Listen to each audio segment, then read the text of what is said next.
Hi, I just wanted to go over your Essay 2 assignment with you and the instructions for that. So I'm looking with you at the assignment description that is in Unit 4. And if you scroll down, you're looking at assignments. This is where you find it. And you have found the video. There are a couple of attachments. I'll go over those with you in a second. This is a little more complex than the Essay 1, which was more of a personal reflection, making a personal connection to really only the first story that we've really had together, discussed through the discussion board, had a quiz over, and had chapter content and videos. Now, by now we've got two. Last week you read Rocking Horse Winter, and this week you're reading A Rose for Emily. So those are the two stories that you can draw from. And we've introduced you to theme, and you've had videos last week and even quizzes over theme, so we're now ready to write about theme, and we're going to look at it with regard to Rose for Emily or Rocking Horse Winter.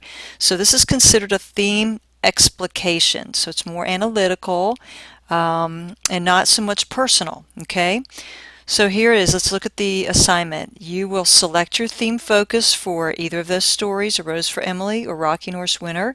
And this week you're just telling me which one it is, and a 3-point outline, and a thesis. And of course that's going to go in the essay assignments drop box, which I have a link for below.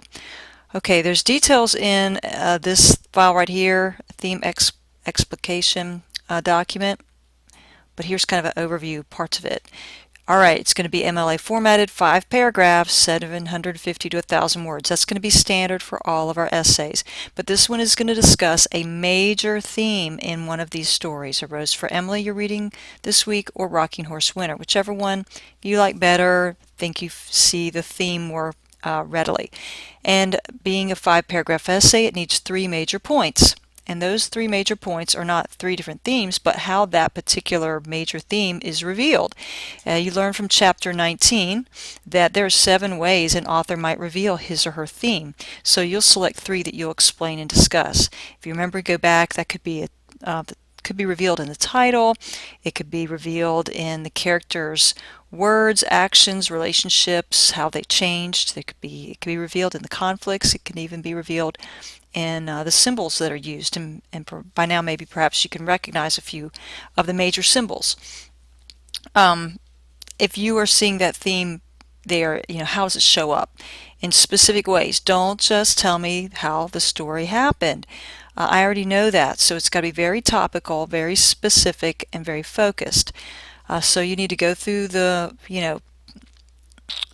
whole process there that you're doing early in the week, right? Reading the story, especially if you're doing the second one, A Rose for Emily, going through the discussion board, going through the material that's been assigned, and from that you should glean a good idea of which theme you feel most comfortable with.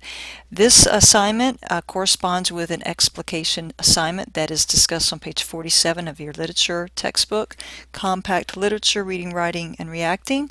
And there's a sample explication there too on page 48 through 51. So there's the assignment itself, what type it is described and discussed in your literature book, and there's an example of an essay. Now, the temptation here is to look and see what is out on the internet that talks about themes in your stories, and that's not where you're supposed to be getting this. This essay has to be written by you based on your reading of the story and all of your participation in the instruction that you've been given in Blackboard, which is reading the story, answering the questions, watching the videos, participating in discussion, responding in the discussion, reading the chapter material, and that's what it's based on. If you use outside sources, that's going to come up.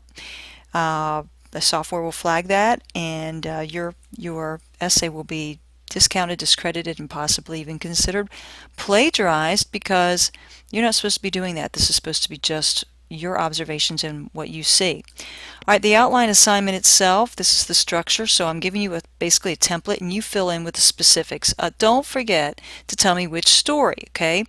And the first thing I should see is your thesis. This is just the basic essay outline, so you're going to write out introduction, thesis, what your theme is, and the 3 basic points, okay? And then you're going to give me your 3 major points for each of the 3 body paragraphs. You might not yet know which quotation. Okay, that's okay. I just need the thesis and the 3 major points. Okay, pretty simple. I don't need your conclusion yet. I don't even need your MLA citation yet. But all of that is worth 50 assignment points. You'll turn that in. That shouldn't take you very long. Most of the week is going to be learning this new story and watching the videos and doing the reading and so forth. So I need you to pick a story, a theme, and have 3 ideas of. It just shows me that you already know what you're going to write. You have a clear understanding and idea of it, because next week you actually write the draft. I'll be looking at your outline on Monday and Tuesday and giving you that feedback so that you can move on, and then you'll be actually writing the draft. Remember, it's just that first draft. It's 500 words, and then I look at that, peer looks at it, and you have a final draft, finished draft, due on the 28th. So it's a 3-week process because there's a lot more to it. And again, for this assignment, I just need to know which story, what your theme is that you've picked, and the 3 points, which go back up to right up here, the 3 major points that explain how the theme is revealed. And I would need to know which character and which conflicts. This is explained in detail in this document, so I'm going to open it up real quick.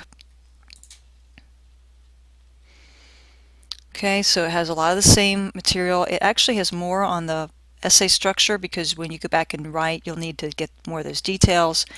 But that's all that's there. And then if you've never done an outline before, I mean, given you that layout, but here's another example. It's more generic. Tells you what each section should do in a 5-paragraph essay. And again, I'm just asking you for the statement of your thesis, your first main point, which matches up with your thesis, your second main point, your third main point. And I don't even need the details of your conclusion, assuming that you'll have to have one. Okay, that's it. If you have any questions, send me an email. But again, look through this carefully and read through these materials. Make an attempt, turn it in, and then I'll give you feedback on it.